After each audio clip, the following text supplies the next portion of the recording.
तो चलो स्टार्ट करते हैं। बहुत ज़्यादा टेंशन में चेहरे दिख रहे हैं और ये आप में जितना ज़्यादा टेंशन में दिख रहे हैं उससे ज़्यादा ये आप में दिख। कोई नहीं, बस एग्ज़ाम है, छोटी-सी एग्ज़ाम है, कोई ऐसा बड़ा टेस्ट नहीं है कि इतना ज़्यादा टेंशन लिया है। तो हम लोग कुछ चुनिंदा पॉइंट्स पे बात करेंगे। आप अगर लिखना चाहते हो तो लिख सकते हो, आप नोट डाउन करना चाहते हो, मोबाइल में लिखना चाहते हो, जो भी है। बहुत ब्रीफ बातें होंगी, बहुत इम्पोर्टेंट बातें होंगी और ये जो सेशन होगा, ये सेशन अगर आप पूरा सुनते हो और उसको इम्प्लीमेंट करते हो, तो आपका जो भी स्टडी का प्रिपरेशन है वो 3 टाइम्स बेटर हो जाएगा। That is my guarantee. आपकी पढ़ाई की तैयारी अभी कितनी है, जहाँ पे भी है, कोई बच्चे 100% सिलेबस कर चुके होंगे, किसी ने 80% किया होगा, कोई थोड़ा पीछे होगा, कोई आगे होगा, डज़न्ट मैटर। यहाँ से आगे 1 महीना अगर इस चीज़ को इम्प्लीमेंट करते हो, तो आपका स्कोर डेफिनिटली बहुत अच्छा आएगा, आपके प्रीलिम से बहुत ज़्यादा अच्छा है। So are we ready? Okay, so let's start with an activity. एक एक्टिविटी से स्टार्ट करते हैं। 10th क्लास में एक कोई भी लड़का यहाँ पे आएगा, यहाँ खड़े हो जाओ बेटा। कोई सवाल नहीं पूछेंगे आप, आपसे कोई पढ़ाई का सवाल नहीं पूछा जाएगा। ओके, तो आपको दो चीजें याद करनी है अपने दिमाग के अंदर। दो चीजें याद करो। एक चीज वो जहां जब आप बहुत ज्यादा खुश थे, बहुत ज्यादा खुश, जो भी आपको मोमेंट याद आए, ये मोमेंट पे मैं बहुत ज्यादा खुश था। आ गया याद? ठीक है। अब दूसरा एक मोमेंट याद करो जिस मोमेंट पे आप बहुत ज्यादा परेशान थे, दुखी थे, अपसेट थे। आ गया याद? अभी आपको ये करना है, ये यहीं पे खड़े रहो। ये आपका हाथ जो है ना, शोल्डर से टाइट पकड़ना है। ठीक है? मैं इसको ऐसे प्रेस करने की कोशिश करूंगा, आपको मुझे प्रेस करने नहीं देना है। आपको हाथ नीचे जाने नहीं देना है। Got it? आके देखो, आंख बंद करो। ठीक है? मैं स्टार्ट कर रहा हूँ, आपको होल्ड करना है। Okay? Okay, okay, good.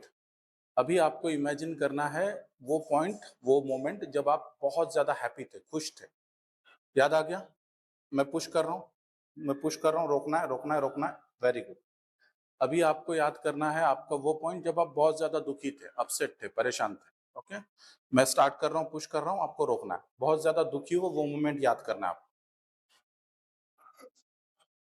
Good, हो गया। Thank you. एक ताली बजाओ बच्चे के लिए। ये छोटा सा एक्सरसाइज आप घर जाके कर सकते हो। मैं सब बच्चों के साथ एक्सरसाइज करके बता सकता हूँ। द पॉइंट इज कि वो बच्चे ने उतना ही रेजिस्ट किया जितना, तीनों बार सेम ताकत लगाई आपने, तीनों बार सेम ताकत लगाई। एक बार जब माइंड में कुछ नहीं था, दूसरी बार जब बहुत ज्यादा हैप्पी थे, तीसरी बार जब बहुत ज्यादा अपसेट थे, परेशान थे। लेकिन जब अपसेट था, परेशान था, उस माइंडसेट के अंदर था, तो उतनी ही ताकत लगाने के बावजूद वो हाथ को ऊपर नहीं रोक सकता। Point of the story is कि आपने जितनी भी तैयारी की हो, अगर आपका माइंडसेट सही नहीं होगा तो आप एग्जाम पे अच्छे से परफॉर्म नहीं कर पाओगे।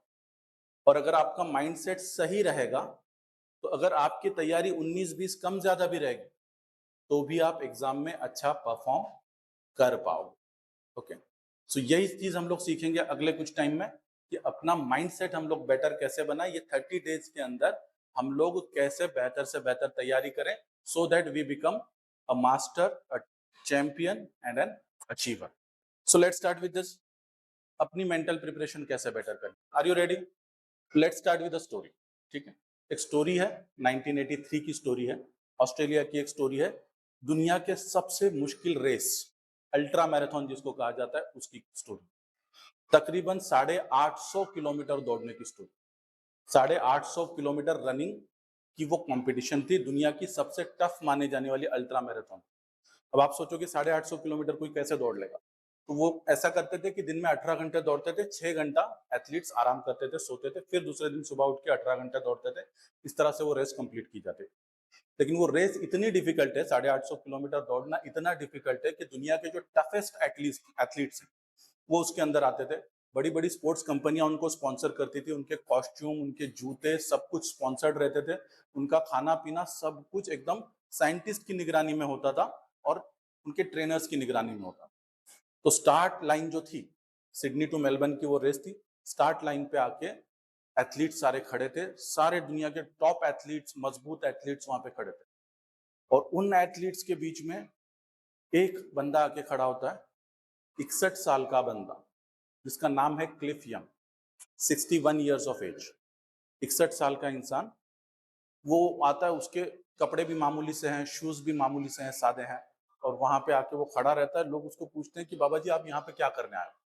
बोला दौड़ने आया हूँ। बोले आप कैसे दौड़ पाओगे? ये तो 25 साल के 30 साल के लड़के हैं, ये टफ एथलीट्स हैं, आप इतने बुजुर्ग हो, आप कैसे दौड़? बोले मैं किसान हूँ, मेरी बहुत बड़ी खेती है, उसमें मैं भेड़ें चराता हूँ।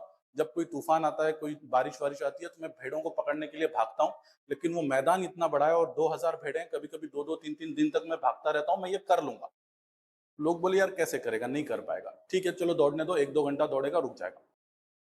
रेस स्टार्ट हुई, दौड़ने लगे, और ये जो बंदा था जो 61 साल का क्लिफ यंग था, वो ऑब्वियसली सबसे पीछे रह गया।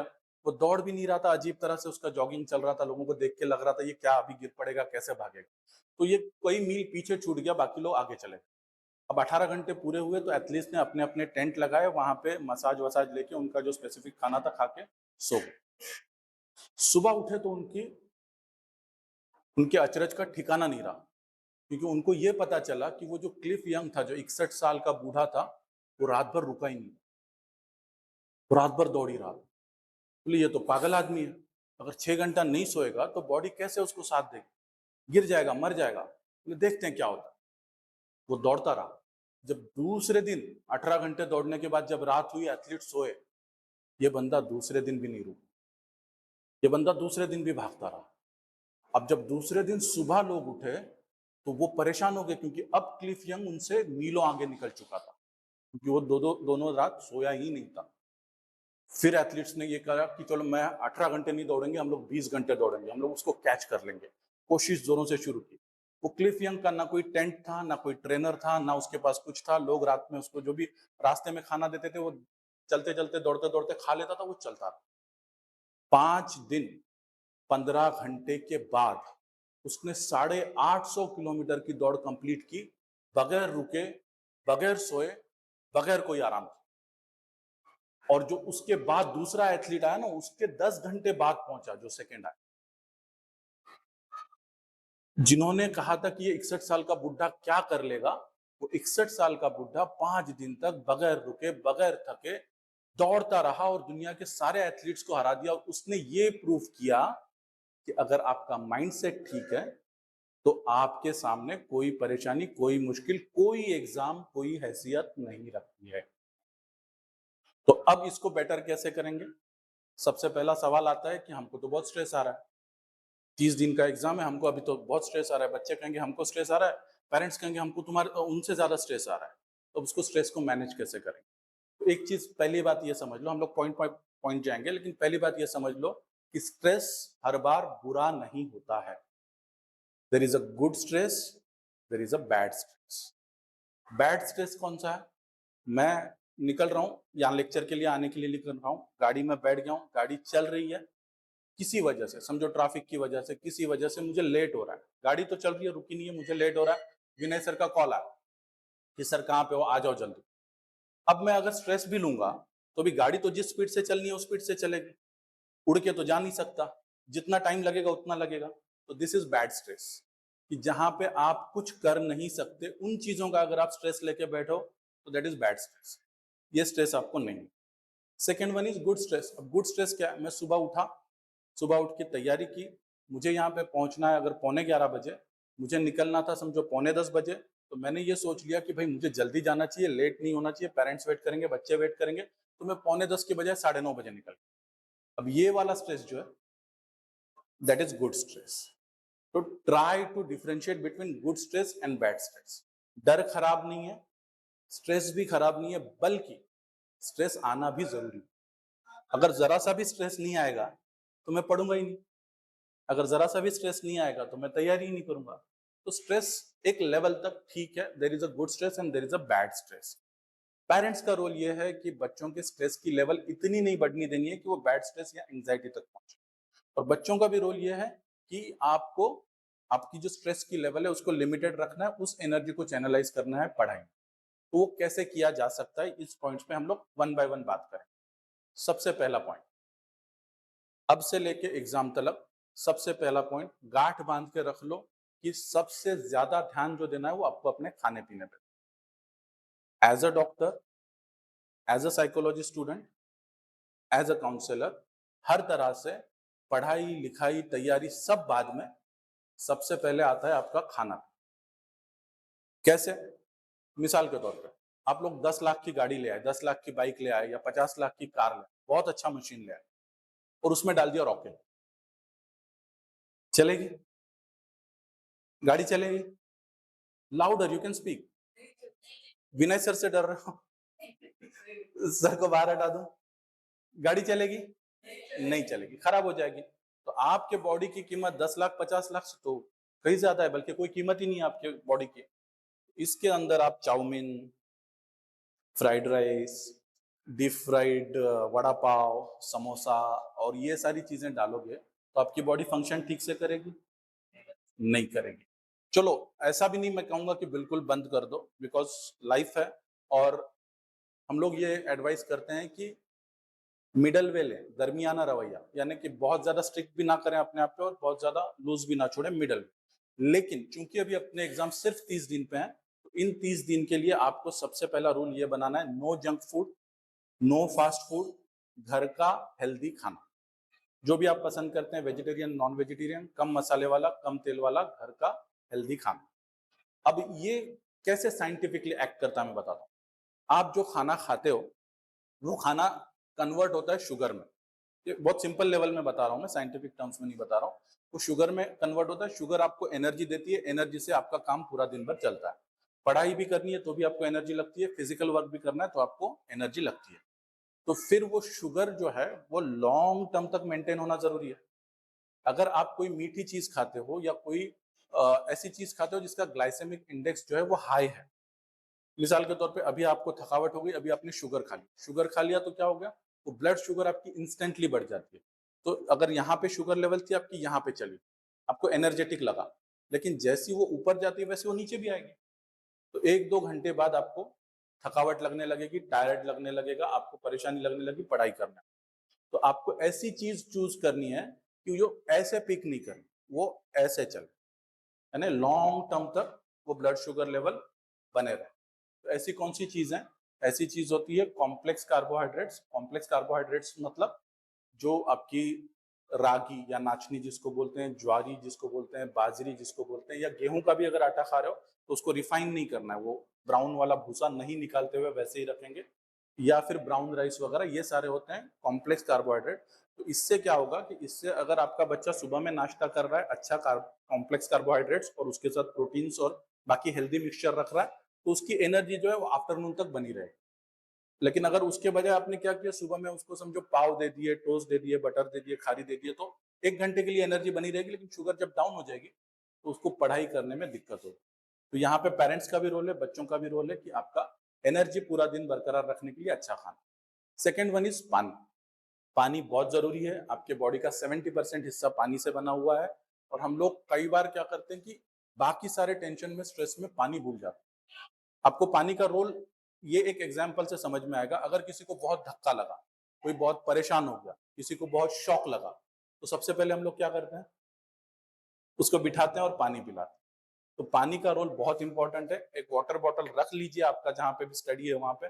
ऐसा नहीं कि बहुत सारा पानी एक साथ पीना है, जैसे भी 1 घूंट 2 घूंट, सिप बाय सिप जितना है वो पानी पी सकते हो। आइडियल क्वांटिटी है 30 to 35 ml पर केजी पर डे।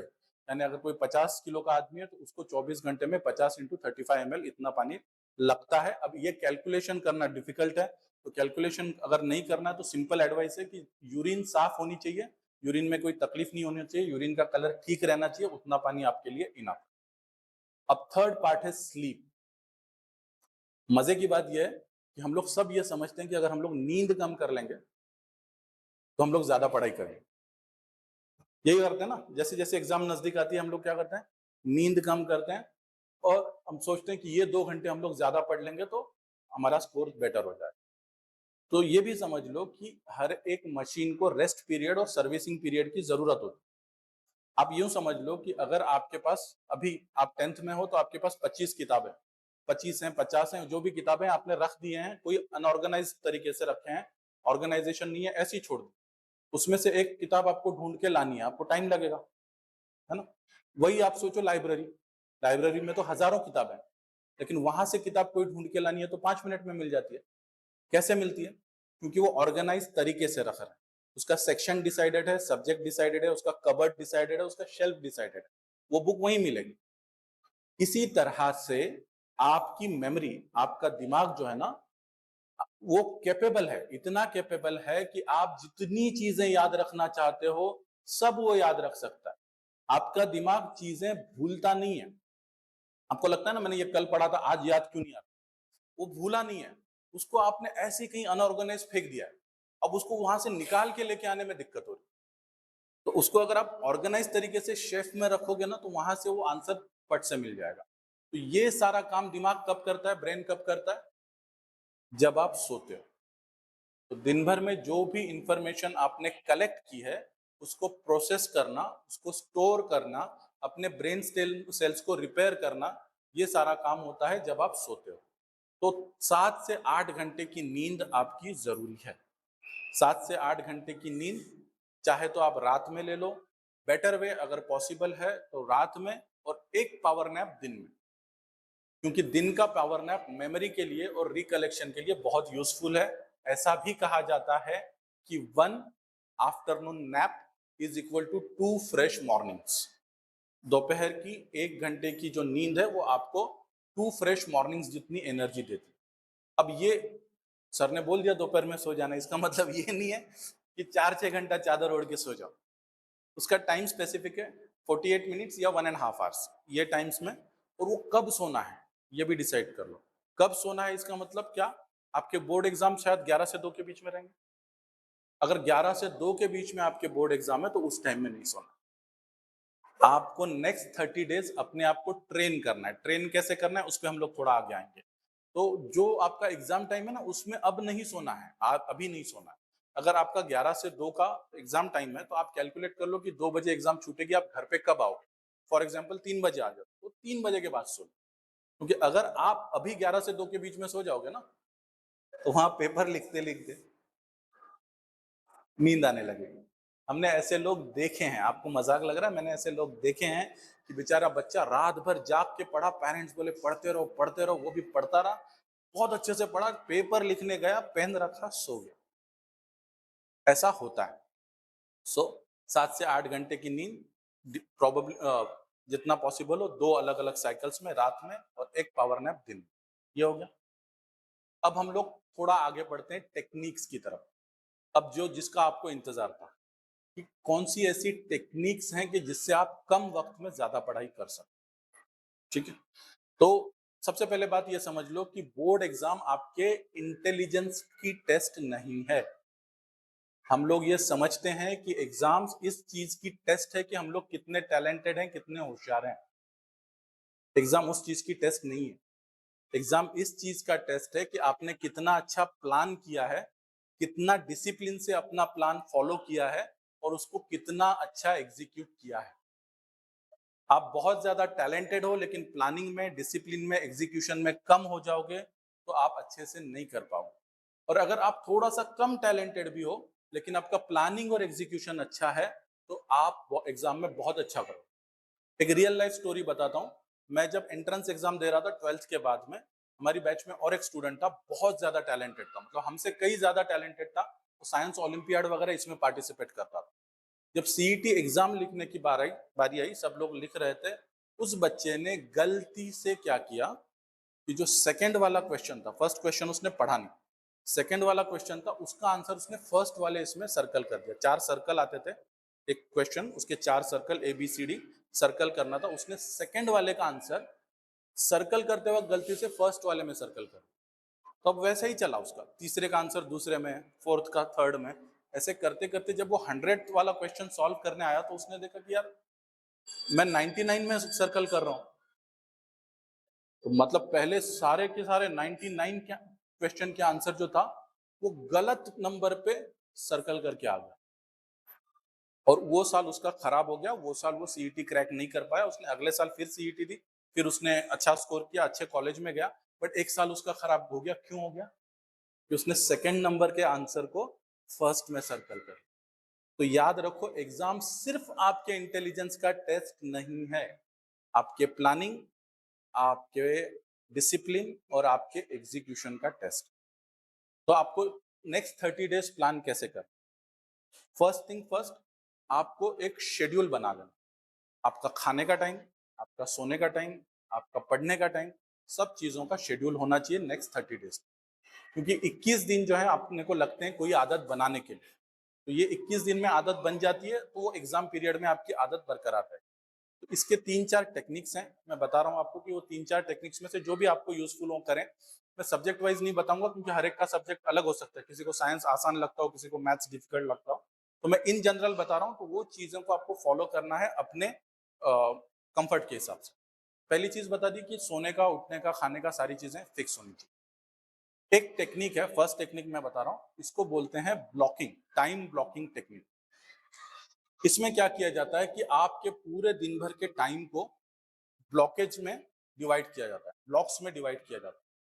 तो ब्लॉक्स यानी जो 3 अगर हम लोग पार्ट करें उसके, तो एक ब्लॉक वो रहेगा कि जिसमें आप सबसे ज़्यादा एनर्जेटिक, सबसे ज़्यादा आप फ्रेश हो, सबसे ज़्यादा अच्छी पढ़ाई कर सकते हो। एक ब्लॉक वो रहेगा कि जब आप एनर्जेटिक तो हो लेकिन उतने नहीं हो जितने फर्स्ट हाफ। और थर्ड वाला ऐसा रहेगा कि जब आप थक चुके हो, इतनी ज़्यादा एनर्जी नहीं है लेकिन थोड़ा टाइम अभी आपके पास बाकी। तो उसको डिवाइड ऐसे करना है कि जो सबसे ज़्यादा आपका एनर्जेटिक वाला फ्रेश वाला पार्ट है, उसमें सबसे ज़्यादा डिफिकल्ट सब्जेक्ट पढ़ना। जो भी आपको डिफिकल्ट लग रहा हो सब्जेक्ट, वो सब्जेक्ट या डिफिकल्ट टॉपिक्स जो हैं वो फर्स्ट उस वाले पार्ट में पढ़ेंगे जो आपका सबसे फ्रेश, सबसे एनर्जेटिक वाला है। फिर जो टॉपिक्स हैं इंटरमीडिएट वाले, वो उसमें पढ़ेंगे जब आपकी एनर्जी इंटरमीडिएट है। और जो ऐसा पार्ट है कि जहाँ पे आपको बहुत ज़्यादा एनर्जी अभी बची नहीं है, लेकिन 2-3 घंटे या 1 घंटा मेरे पास बाकी है, तो ऐसे टाइम में आप क्या करोगे? रिवीजन। ठीक है। अब रिवीजन करने की भी टेक्निक है, आई एम श्योर आपको बताई होगी टीचर्स ने, लेकिन फिर भी मैं उसको रिपीट कर देता हूँ। रिवीजन की टेक्निक ये है कि आपका फर्स्ट रिवीजन 1 घंटे में होना चाहिए, सेकंड रिवीजन 24 आवर्स के अंदर होना चाहिए, थर्ड रिवीजन 1 वीक के अंदर होना चाहिए और फोर्थ रिवीजन जो है 1 मंथ के अंदर होना चाहिए। मतलब अगर आप पढ़ने बैठे हो, आपने 50 मिनट पढ़ लिए हो, तो उसका रिवीजन उसके बाद तुरंत करें या 10 मिनट का ब्रेक लेके उसके बाद करें। और जो पूरे दिन भर में आप पढ़ रहे हो, उसका रिवीजन जो है आपको रात में सोने से पहले करना है। तो इसको रिवीजन बोलते हैं। रिवीजन यानी क्या कि जो आपने पढ़े हो उसको रिवाइज कर। तो चूंकि आप इमीडिएटली कर रहे हो तो रिवीजन में ज्यादा टाइम नहीं लगता। लेकिन अगर आप आज पढ़ोगे और 3 दिन बाद रिवाइज करने जाओगे तो उसमें काफी टाइम लगेगा, क्योंकि बहुत सारा पार्ट आप भूल चुके हो। मेंटल साइकिल्स जो होते हैं, दिमाग के साइकिल्स जो होते हैं, उसके अंदर ये रिवीजन के स्पेसिफिक टाइम है। पहला रिवीजन 1 घंटे में, सेकंड 1 दिन में, थर्ड 1 वीक में, फोर्थ 1 महीने में। तो 1 महीने वाला पार्ट शायद आपका एग्जाम अभी आने वाला है, लेकिन 1 वीक तक के पार्ट में आप रिवीजन डेफिनेटली कर सकते हो। नेक्स्ट टेक्निक है पोमोडोरो टेक्निक। ये पोमोडोरो टेक्निक नाम है इसका, नाम आपको याद रहे तो अच्छा, नहीं रहे तो भी कोई बात नहीं। ये टेक्निक क्या कहती है आपको कि आपको कंटिन्यूस 3, 4, 5 घंटे नहीं पढ़ना।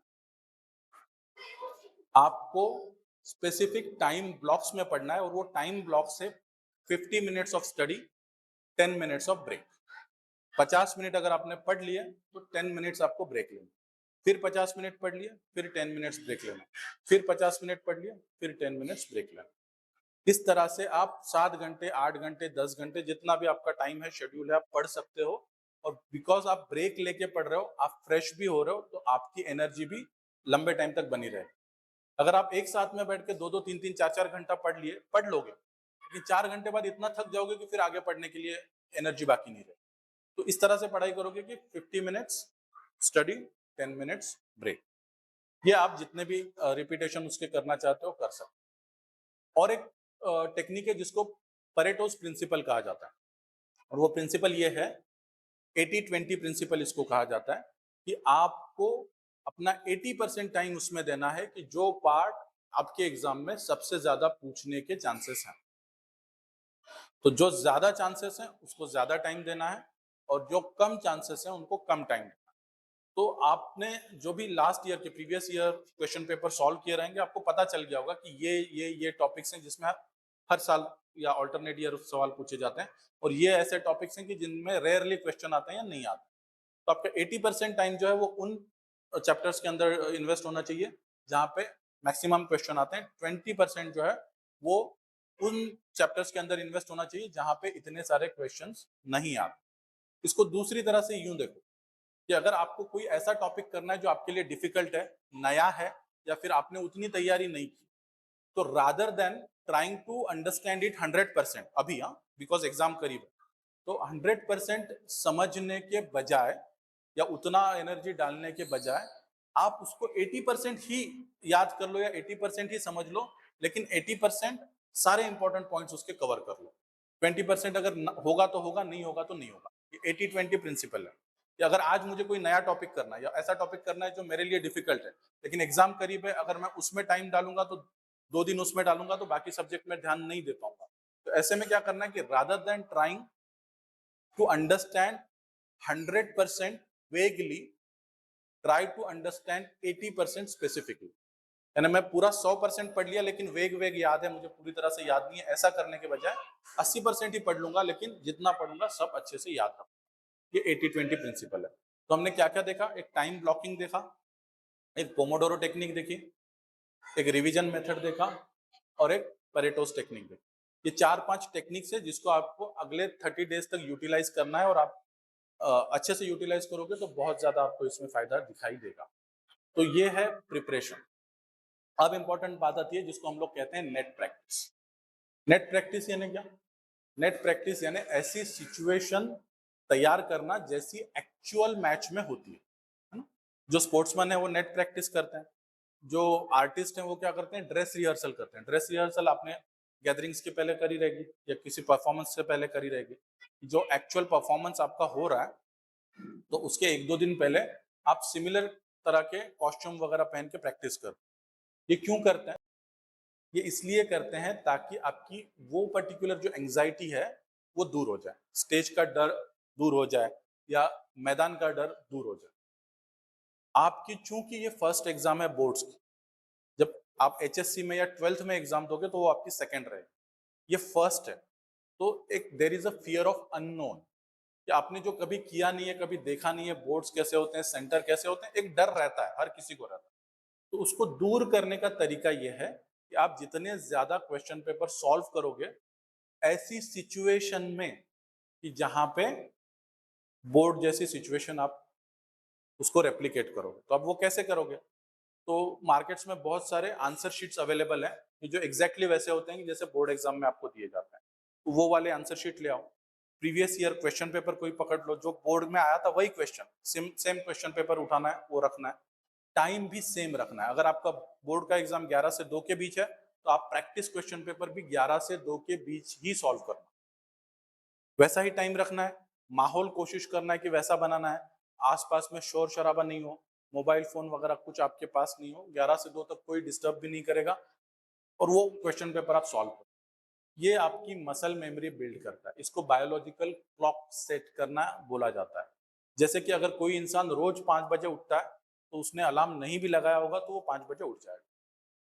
अगर कोई इंसान रोज 8 बजे उठता है, उसने अलार्म लगाया भी होगा तो वो अलार्म बंद करके सो जाएगा और 8 बजे उठेगा, क्योंकि उसके बॉडी को एक बायोलॉजिकल क्लॉक की आदत बन गई। तो हमारे बॉडी को हमें बायोलॉजिकल क्लॉक की ये आदत बनानी है कि वो जो टाइम है एग्जाम लिखने का टाइम, उसके लिए हम लोग पहले से प्रिपेयर।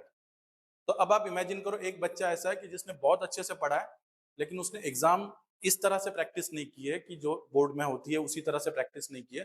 दूसरा बच्चा ऐसा है कि जिसने पढ़ा ठीक ठाक है लेकिन बोर्ड क्वेश्चन पेपर लिखने की बहुत अच्छी प्रैक्टिस की। जब पहला पेपर देने बैठेगा तो किसको एंग्जाइटी होगी? जिसको प्रैक्टिस नहीं है उसको एंग्जाइटी। तो ये आप जरूर करना कि क्वेश्चन पेपर सॉल्व करना उसी टाइम पीरियड में करना। इसीलिए मैंने कहा था कि अगर आपका पेपर 11 से 2 के बीच में, तो 11 से 2 के बीच में ना खाना खाना है, ना सोना है, कुछ नहीं करना है। बोर्ड पेपर का जो टाइमिंग है उसको अपने पढ़ाई में इंटैक्ट रखना। सेकंड ये है कि आप अभी पढ़ाई करते हो तो पढ़ाई करने में भी कुछ डिसिप्लिन लाना जरूरी है। कुछ टेक्निक्स तो हमने देखे, एक उसके साथ पॉइंट ये भी है कि कभी कभी हमें ऐसे आदत बन जाती है सो के, लेट के, टेका लगा के इस तरह से पढ़ने। तो वो आदत थोड़ा सा एक 30 दिनों के लिए उसको आपको अवॉइड करना है। कोई चेयर ले लो, टेबल ले लो, जो भी है, अपनी बैक को स्ट्रेट रखो। आपका ये जो स्पाइनल कॉर्ड है इसको स्ट्रेट रखोगे तो ज्यादा आसानी से पढ़ पाओगे, ज्यादा अंडरस्टैंडिंग कर पाओगे। ठीक है, तो हमने तैयारी देखी, पहले क्या करनी है हमने ये देखा, नेट प्रैक्टिस कैसे करनी है। अब हम लोग ये देखेंगे कि एक्चुअल एग्जाम डे में जो लिखना है वो कैसे कैसे लिखना है।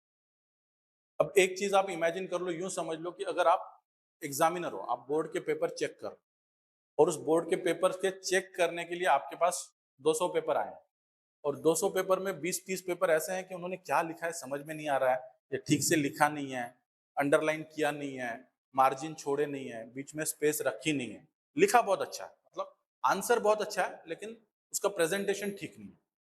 और दूसरी तरफ ऐसा पेपर है कि जिसका लिखावट में थोड़ा सा 19-20 गलती है, लेकिन प्रेजेंटेशन बहुत अच्छा है।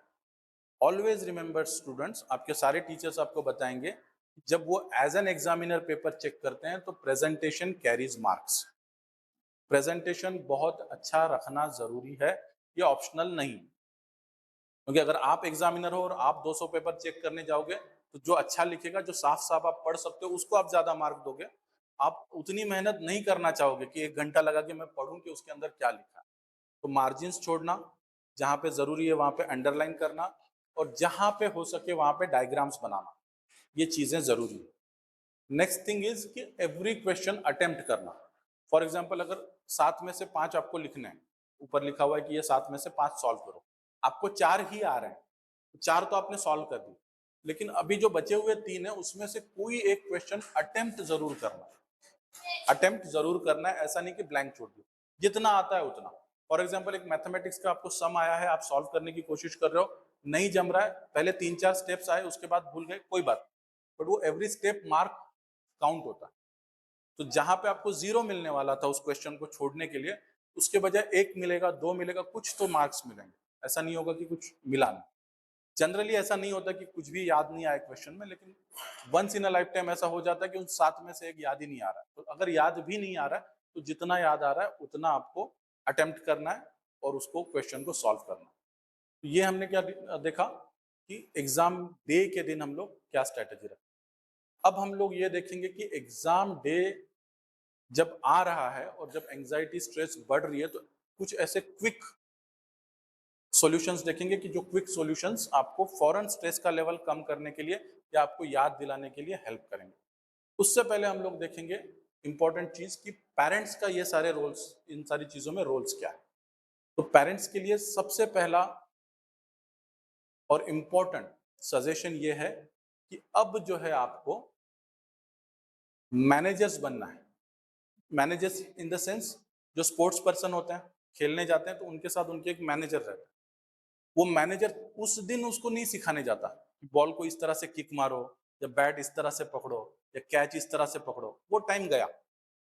उस दिन वो क्या करता है, उसका पानी कैसे हेल्दी रहे, उसको जो भी है ग्लूकोज का पाउडर कैसे मिले, उसको खाना पीना कैसे मिले, वो फिट कैसे रहे, उसका मेंटल सिचुएशन कैसे रहे। तो अब आपका रोल ये है कि उनके आसपास, बच्चों के आसपास शांति कैसे रहे, शोरगुल कम कैसे रहे, उनका मेंटल सिचुएशन अच्छा कैसे रहे, वो और ज्यादा मेहनत कैसे करे। ये नहीं कि तुम पहले पढ़ लिए होते तो ये हो गया होता, मैं कह रहा था साल भर से पढ़ो तब नहीं पढ़े, अब पढ़ रहे हो, ऐसा, इससे कोई हेल्प नहीं होने वाली। ठीक है, जो हो गया हो गया। अब जो टाइम बचा है, उस टाइम के अंदर आप कैसे बेटर कर सकते हो, और वो बेटर कैसे कर सकते हो, उनको उठने में हेल्प करो जल्दी, उनका सोने का टाइम फिक्स कर लो, उनका खाना पीना जो हमने डिस्कस किया वो कर लो। खाने पीने में जो अच्छी चीजें आप इंक्लूड कर सकते हो, फॉर एग्जाम्पल फ्रूट्स, जो भी आप अफोर्ड कर सकते हो फ्रूट्स को इंक्लूड करो, फ्रूट्स बहुत हेल्दी सोर्स है। नट्स अगर आप इंक्लूड कर सकते हो, नट्स यानी जैसे बादाम हो गया, अखरोट हो गया। अब जिसको बादाम अखरोट जमे वो कर ले, जिसको नहीं जमे वो सिंगदाना, चना, इस तरह से भी आप यूज कर सकते हो। ये सारी चीजें अवेलेबल कराना, उनके साथ रहना, उनको सपोर्ट करना, क्योंकि आप ये समझ लो कि आपके बोर्ड एग्जाम के वक्त में आपको कितना स्ट्रेस आ रहा था, उससे कई ज्यादा स्ट्रेस आज के बच्चों को आता है, क्योंकि उनके पास बहुत सारे सोर्सेस अवेलेबल। हमारे पास क्या था, टेंशन लेने जैसी क्या बात थी, एक ही बात थी कि पिताजी देंगे। आज बहुत सारी चीजें हैं। कल बीएमसी का इलेक्शन हुआ, हम लोग बैठे पालघर में, कोई लेना देना नहीं, लेकिन फिर भी 6-6 घंटे लोगों ने बैठ के कल टीवी पे देखा है कि कौन आ रहा है। ये सारे जो स्ट्रेस हैं जिनसे हमारा कोई लेना देना नहीं है, उससे भी बच्चे परेशान हो जाते हैं। तो ये अवॉइड करना पेरेंट्स का काम है। उसके लिए एक चीज अभी सर ने बताई थी कि फोन को हटा दो। इसको हम लोग कहते हैं डिजिटल फास्ट, उपवास। उपवास लेकिन कैसा, डिजिटल उपवास। आपका फोन, आपका टीवी, आपका जो भी है उसको दूर रखो। जितना आप उसको दूर रखोगे उतना आपकी पढ़ाई अच्छी होगी। क्योंकि आप कैलकुलेशन ये समझ लीजिए कि अगर आपने 20 मिनट कोई डिबेट देख ली या 20 मिनट कोई वॉयलेंस वाली मूवी देख ली या 20 मिनट कुछ और देख लिया, आपको क्या लगता है कि मैंने 20 ही मिनट देखा। वो 20 मिनट तो आपने देख लिया, उसके बाद जो दिन भर उसके बारे में सोचते रहते, वो अलग टाइम है। तो ऐसा नहीं है कि मैंने 20 मिनट मोबाइल देखा तो मेरे 20 मिनट खराब हो गए, वो नहीं, वो तो 20 मिनट तो खराब हो ही गए। उसके अलावा पूरे दिन भर जितने बार आप वो सोचोगे उतना भी टाइम आपका खराब होगा और उतने आपके दिमाग पे प्रेशर आएगा। तो डिजिटल फास्टिंग नेक्स्ट 30 डेज तक आपको, एग्जाम तक के digital fast, phone, mobile, social media, दोस्त, फ्रेंड्स, सबको ऑनलाइन जो है उसको थोड़ा सा हटा देना। अब नेक्स्ट चीज ये है कि अब ये सब डिजिटल चीजें तो हटा दिया, लेकिन अपने आप को फ्रेश रखना भी जरूरी है। तो अपने आप को फ्रेश रखने के लिए कुछ एक्टिविटीज को आपको जरूर करना। यानी ऐसा भी नहीं पेरेंट्स को समझना कि 1 महीना एग्जाम के लिए है तो उनको बिल्कुल कैदी बना दो, जेल में डाल दो, हम अंग्रेजों के जमाने के जेलर हैं, कोई खेलना नहीं है, कोई कुछ नहीं, ऐसा नहीं। उनको थोड़ा रिक्रिएट करने के लिए भी वक्त देना है। थोड़ा वक्त देंगे, पहले से कम देंगे लेकिन थोड़ा वक्त जरूर देंगे, क्योंकि फिजिकल एक्टिविटी जितना अच्छा होगा उतना दिमाग का भी काम अच्छा होता है, क्योंकि माइंड अल्टीमेटली रहता तो बॉडी के अंदर है। ऐसा कभी आपने देखा है कि आदमी बीमार है लेकिन उसका दिमाग बहुत अच्छा चल, नहीं होता ना। अगर आदमी फिजिकली बीमार है तो उसको मेंटली भी कुछ ना कुछ दिक्कत होती है, और अगर फिजिकली अच्छा है तो मेंटली भी फ्रेश रहता है। तो थोड़ा रिक्रिएशन का टाइम उनको हमें देना है कि जिस टाइम में वो चाहे खेलें, चाहे सिर्फ घूम लें, चाहे बात कर लें या फैमिली टाइम स्पेंड करें, आपकी फैमिली आपस में बात करे, या किसी तरह से रिक्रिएशन का थोड़ा सा वक्त देना है, ये पेरेंट्स का रोल। तो अभी तक हमने पेरेंट्स के रोल तक के देखे। अब हम लोग दो ऐसे टेक्निक्स देखेंगे कि जो दो टेक्निक्स आपको इमीडिएटली इफेक्ट करेंगे। आपको अगर अभी स्ट्रेस आ रहा है तो अभी कैसे कम करें और आपका अल्टीमेट परफॉर्मेंस कैसे बने। तो ये लास्ट मैं समझता हूँ 5-7 मिनट हैं इस सेशन के, लेकिन दो बहुत इंपॉर्टेंट चीज़ें हैं, ये सबके लिए इंपॉर्टेंट है। एग्जाम के लिए तो डेफिनेटली इंपॉर्टेंट है, इसके अलावा पूरे लाइफ के लिए इंपॉर्टेंट है। तो फर्स्ट हमारा जो फॉर्मूला है वो इंस्टेंटली स्ट्रेस कम कैसे करें इसके बारे में, और वो फॉर्मूला हमने जो डिवाइस किया है, डिवाइस इन द सेंस कई सारे बुक्स से, कई सारे लेक्चर से कलेक्ट करके उसको एक शॉर्ट फॉर्म में बना दिया है, और उसको हम लोग कहते हैं SG बार, SGBAR। बहुत सिंपल चीजें हैं। पहला S स्टैंड्स फॉर स्माइल, मुस्कुराना। अगर आप दुखी हो तो आपके चेहरे से स्माइल अपने आप गायब हो जाती है। अगर आप फ्रेश हो, हेल्दी हो, तो स्माइल अपने आप आ जाती है। तो जिस तरह से बॉडी आपके दिमाग को मैसेजेस देती है, वैसे दिमाग आपके बॉडी को भी मैसेजेस देता है। तो पहला क्या था कि आपका ब्रेन, आपका माइंड अनहेल्दी फील कर रहा है, दुखी फील कर रहा है, तो बॉडी भी उस तरह के एक्सप्रेशन दे। तो उसको उल्टी तरह से हम लोग यूज करेंगे कि अगर हम लोग बॉडी लैंग्वेज को अच्छा कर देंगे तो दिमाग को ये मैसेज जाएगा कि आप हैप्पी हो, खुश हो, फ्रेश हो। तो ये कैसे करते हैं? With a simple smile. अगर आप सिंपल स्माइल, बगैर किसी वजह से, कोई जरूरी नहीं किसी ने कुछ जोक बोला हो, कुछ ये, हंस दो, हंसने में क्या जा रहा है। बहुत ज्यादा क्या होंगे लोगों ने, क्या पागल इंसान है, हंसता रहा, ठीक है। आप अगर स्माइल करोगे तो साइंस ये कहता है कि आपका कॉर्टिजोल लेवल कम होता है। कॉर्टिजोल वो हार्मोन है जो आपका स्ट्रेस बढ़ाता है। तो कॉर्टिजोल हार्मोन का लेवल जब कम हो जाता है तो आपका स्ट्रेस अपने आप कम हो जाता है, कुछ करे बगैर, सिर्फ स्माइल करने से। तो फर्स्ट स्टेप इज स्माइल। जब भी आपको लगे कि कोई परेशानी है, आपने मुन्ना भाई MBBS देखी है, लाफ्टर थेरेपी, तो वैसा नहीं हंसना है, बट स्माइल करना है। तो smile is the first step कि जब भी आपको किसी भी चीज की वजह से स्ट्रेस महसूस हो, आप स्माइल करोगे, स्ट्रेस कम होता है। Second is gratitude. ग्रेटिट्यूड यानी शुक्रिया अदा करना। हम लोग हमेशा कंपैरिजन में दुखी। हम लोग क्या सोचते हैं, फलां के बच्चे को इतने परसेंट मिले, मेरे बच्चे को इतने परसेंट। या बच्चा सोचता है कि फलां के पेरेंट्स ने उसको ये दिलाए थे, मेरे पेरेंट्स ने मुझे ये नहीं दिला। या हम लोग इन जनरल सोचते हैं कि यार उसके पास वो है, मेरे पास वो नहीं है। हम लोग हमेशा अपने आप को कंपेयर करते हैं उन लोगों से जो हमसे बेहतर है, और हम लोग ये भूल जाते हैं कि दुनिया के 70% लोग ऐसे हैं कि जो हमसे डिफिकल्ट सिचुएशन में रह रहे हैं। अगर आप आज ये राही सावे स्कूल में आके पढ़ रहे हो, ये भी समझ लो दुनिया के हजारों लाखों बच्चे ऐसे हैं कि जिनको स्कूल नसीब ही नहीं, बल्कि दुनिया के हजारों बच्चे ऐसे हैं जिनको खाना तक नसीब नहीं होता। पेरेंट्स को भी ये समझने की जरूरत है कि आप सोच रहे हो कि मेरे बच्चे को इतने मिले, दुनिया के कई बच्चे ऐसे हैं जिनके पेरेंट्स लाखों रुपया सिर्फ इसलिए खर्च कर रहे हैं कि बच्चा एक वर्ड बोल पाए या एक सेंटेंस पढ़ पाए। तो जहां तक आप ग्रेटिट्यूड में रहोगे, जहां तक आप शुक्रिया अदा करोगे, आपको जो भी मिला है वो और बेटर होगा। आपका मेंटल स्टेट अपने आप अच्छा हो जाता है। देखो आप अगर यहीं बैठ के सोचोगे ना, आप अपने एक अमीर दोस्त के बारे में सोचो, आपको लगेगा यार उसको तो इतना मिल गया, वो तो मेरे से इतना टैलेंटेड भी नहीं। वहीं अगर आप सोचोगे यार नहीं, लेकिन मेरे वो जो 10 दूसरे दोस्त हैं उससे तो मैं बेहतर कर रहा हूँ, तो आपका मेंटल स्टेट इमीडिएटली अच्छा हो जाएगा। और कंपैरिजन जो है ना वो हमेशा बच्चों की कैपेसिटी को किल करता है। एक एग्जांपल देता हूँ मैं आपको।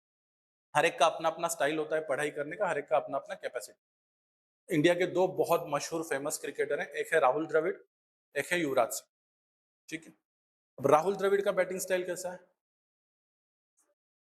स्लो, ब्लॉक करो, बॉलर को थकाओ। युवराज सिंह का बैटिंग स्टाइल कैसा है कि एक 6 बॉल में 6 भी 6 मार दो। ठीक। अब आप मुझे बताओ राहुल द्रविड़ ज्यादा सक्सेसफुल है कि युवराज सिंह ज्यादा सक्सेसफुल? दोनों सक्सेसफुल। तरीका अलग हो सकता है। तो आप ऐसा मत करो कि अपना बच्चा उसी तरह से मेरा बच्चा पढ़ेगा जैसे वो वाला पढ़ रहा। आपके बच्चे का जैसा तरीका है उसको कॉम्प्लीमेंट करके उसको बेटर करो, क्योंकि सक्सेस दोनों तरह से मिल सकता है। ऐसा नहीं कि अगर राहुल द्रविड़ के फादर उसको युवराज बनाने जाते या युवराज की मदर उसको राहुल द्रविड़ बनाने जाते तो वो स्पॉइल हो जाते। तो जिस बच्चे का जैसा तरीका है उसको पढ़ने दो। मैंने एक जगह पढ़ा था कि बच्चे फ्रूट्स की तरह होते हैं। फ्रूट्स यानी कोई एप्पल की तरह होता है, कोई मैंगो की तरह होता है, कोई केले की तरह होता है, हर एक का अपना अपना स्पेशलिटी। पेरेंट्स की गलती यह है कि उसको काट के उसको फ्रूट सलाद बनाना, कि उसमें थोड़ा मैंगो भी आ जाए, थोड़ा चीकू भी आ जाए, थोड़ा पेरू भी आ जाए, और उसमें उसको स्पॉइल कर देते। तो ये ध्यान रखो कि कंपैरिजन नहीं करना। तो स्माइल हो गया, ग्रेटिट्यूड हो गया, फिर है breathing. Breathing is very powerful tool. आप खाए बगैर रह सकते हो थोड़ी देर, आप पानी पिए बगैर थोड़ी देर रह सकते हो, आप ब्रीदिंग किए बगैर नहीं रह सकते। तो breathing is very important tool. एक सिंपल ब्रीदिंग टेक्निक मैं आपको आज बता के जा रहा हूँ। जब भी आप जिस भी वजह से स्ट्रेस में हो, आप एग्जाम देने जा रहे हो, पेपर लिखने जा रहे हो, क्वेश्चन पेपर आ रहा है, अब ये ब्रीदिंग टेक्निक यूज कर लो, आपका स्ट्रेस वहीं के वहीं कम हो जाएगा। और वो ब्रीदिंग टेक्निक है जिसको कहते हैं box breathing. Box breathing 4x4x4x4, यानी 1 2 3 4 करते हुए सांस को अंदर लो, काउंट करते हुए दिमाग में काउंट करते हुए 1 2 3 4 काउंट करो, सांस अंदर लो। 1 2 3 4 काउंट करो, सांस को रोके रखो। 1 2 3 4 काउंट करो, सांस को छोड़ो। फिर 1 2 3 4 काउंट करो, होल्ड रखो। यानी आपने पहले होल्ड किया, फिर सांस ली, फिर होल्ड किया, फिर सांस छोड़ी, फिर होल्ड किया। 4x4x4x4, 4 काउंट कर रहे हैं हम लोग। हो सकता है शुरुआत में आप 4 इस तरह से काउंट करो, 1 2 3 4। जैसे प्रैक्टिस बढ़ेगी फिर 1 2 3 4, टाइम आपका बढ़ता जाएगा। बट बॉक्स ब्रीदिंग बहुत एक्सीलेंट टेक्निक है। दुनिया के बड़े बड़े कॉम्पिटिटिव जॉब्स में जो है, दुनिया के कमांडोज, आर्मी मैन ये टेक्निक यूज करते हैं जस्ट बिफोर द ऑपरेशन। और ये बात याद रखना कि winners don't do different things. Shiv Khera अगर किसी ने पढ़ा है तो उन्होंने लिखा है उसमें कि winners don't do different things, they do things differently. जो आपसे आगे हैं, आपसे ज्यादा सक्सेसफुल हैं, वो कोई अलग हवाई बात नहीं करते। यही सारी चीजें करते हैं जो आपको अभी बताई जा रही है, सिर्फ वो अलग तरह से उसको करते हैं। तो ये ब्रीदिंग टेक्निक हो गई SGB। फिर A इज एक्टिविटी। एक्टिविटी यानी एक्सरसाइज, फिजिकल एक्टिविटी, मूवमेंट, ये चीज। तो आप जब भी परेशान हो, स्ट्रेस में हो, तो एक 5-10 मिनट का छोटा सा वॉक भी ले लोगे तो आपकी वो एंग्जाइटी कम हो जाएगी। वो एंग्जाइटी कम हो जाएगी, इमीडिएटली कम हो जाएगी। तो ये एक्टिविटी वाला पार्ट है। एक्टिविटी जो है it is most underrated anti anxiety medicine. अगर आप साइंटिफिक स्टडीज देखोगे तो जो लोग 5 डेज अ वीक, हफ्ते में कम से कम 5 दिन तक एक्सरसाइज करते हैं, रेगुलरली करते हैं, उनको स्ट्रेस और एंग्जाइटी कम होती है। ये साइंटिफिक रिसर्च। तो जब भी आपको होता है एक 2 5 10 मिनट का वॉक भी ले लोगे तो आप आपकी स्ट्रेस लेवल कम हो जाएंगे। और आपको अगर लंबे टाइम तक ये इफेक्ट चाहिए तो रोज आपको एक्सरसाइज करनी है डेली, जो भी 40 मिनट्स का वॉक या जिम जैसा भी आपको फिजिबल हो वो कर।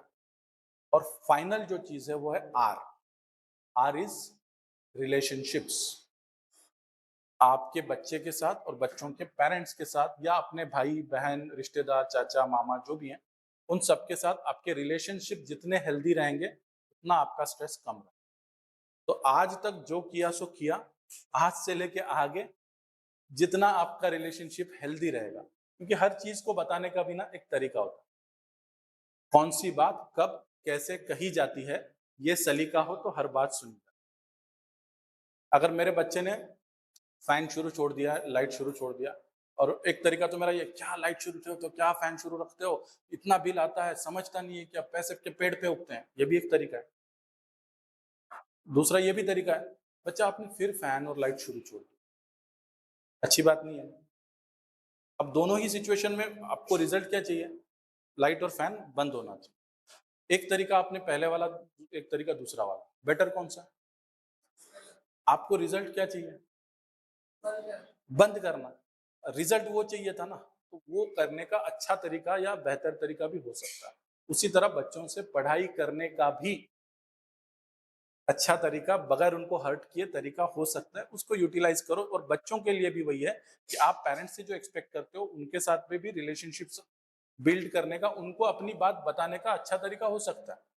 जरूरी नहीं कि आप अपसेट होके, खुद में परेशान होके, खुद में फ्रस्ट्रेट होके ही रहो। जाके बोल दो कि नहीं मम्मी मैं थक गई हूँ, मुझे 10 मिनट बाहर जाना है, या पापा मैं थक गया हूँ, मैं 10 मिनट खेल लेता हूँ बच्चों के साथ। ये भी एक चीज हो सकती है कि नहीं मैं बोलूंगी या मैं बोलूंगा तो डांटेंगे चिल्लाएंगे, इस तरह से। तो ये SG बार, smile, gratitude, activity, sorry breathing, activity, relationship, ये 5 चीजें अगर आप करोगे तो 5 मिनट में आपका स्ट्रेस इमीडिएटली डाउन हो जाएगा। आप कहीं भी किसी भी सिचुएशन में इसको यूटिलाइज करके देख सकते हो। अब last point of the lecture, and last point of the lecture सबसे इंपॉर्टेंट है। ये एक चीज भी अगर आपने नेक्स्ट 30 डेज तक कर ली तो आपकी एग्जाम एंजाइटी और एग्जाम का परफॉर्मेंस, इसमें आपको बहुत पॉजिटिव रिजल्ट्स नजर आएंगे। और वो टेक्निक है विजुअलाइजेशन, जिसको मैनिफेस्टेशन भी कहा जाता है। विजुअलाइजेशन या मैनिफेस्टेशन, इसके बारे में ये कहा जाता है कि winners first win and then they go to the field. जीतने वाले लोग जो है ना, वो पहले अपने दिमाग के अंदर जीत चुके होते हैं, फिर वो फील्ड में जाते हैं। और जो हारने वाले लोग होते हैं ना, वो पहले फील्ड में जाते हैं और फिर जीतने की कोशिश करते हैं।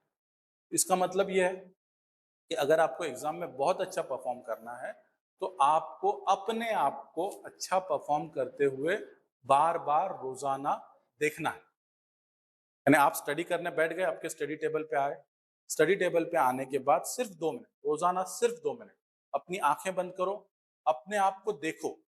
पिक्चर दिखना चाहिए, सोचना अलग है, देखना अलग है।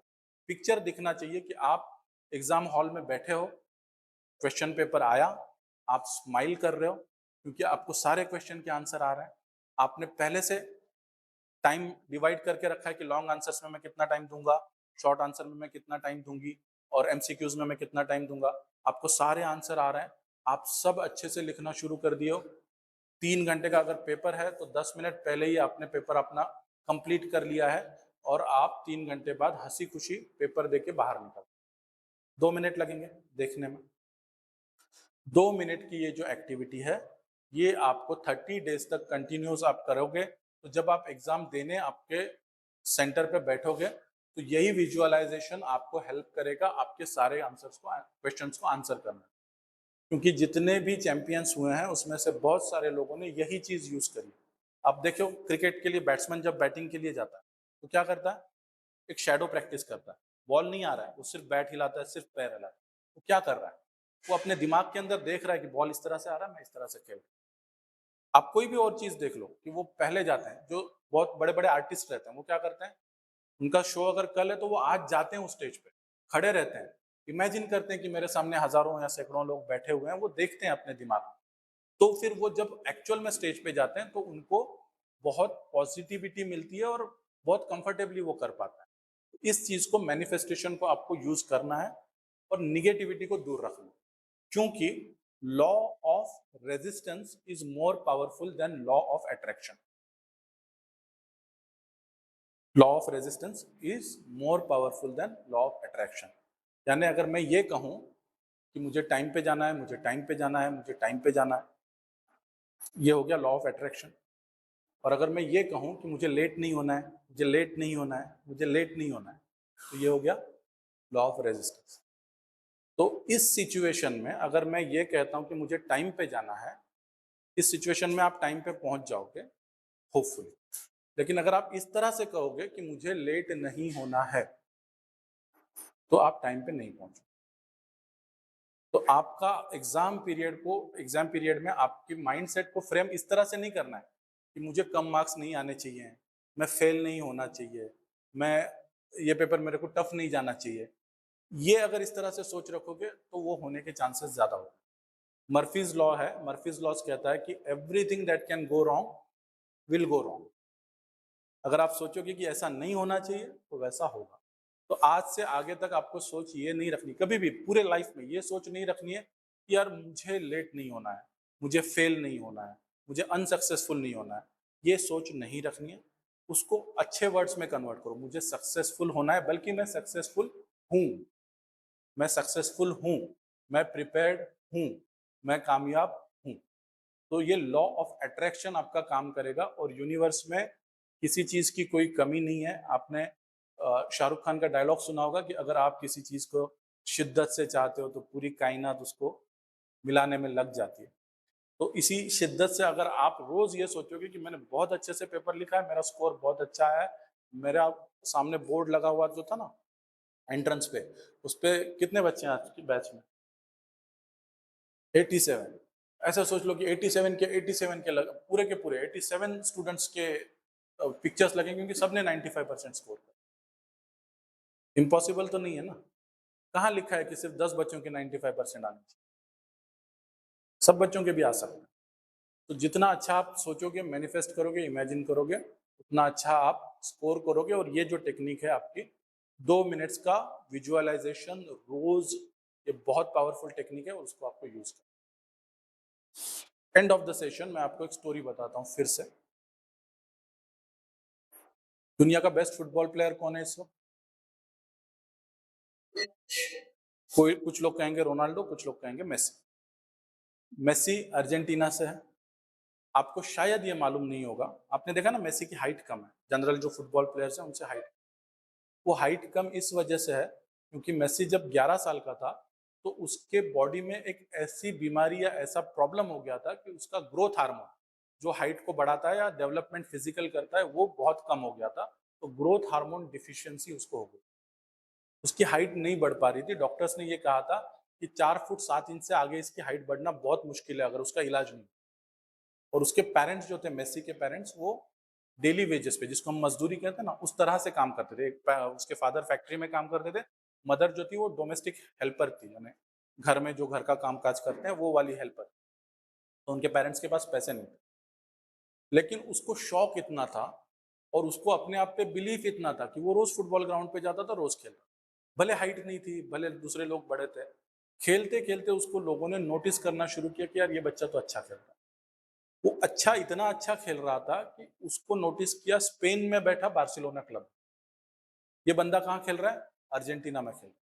उसको नोटिस किया स्पेन के बार्सिलोना के क्लब में। उन्होंने उसको बुलाया ट्रायल के लिए। उन्होंने देखा कि ये कैसे खेल रहा है, उनको लगा कि ये अच्छा खेल रहा है, तो उन्होंने उसको सिलेक्ट कर लिया। 13 साल की उम्र में, 13 साल की, आपकी उम्र कितनी है?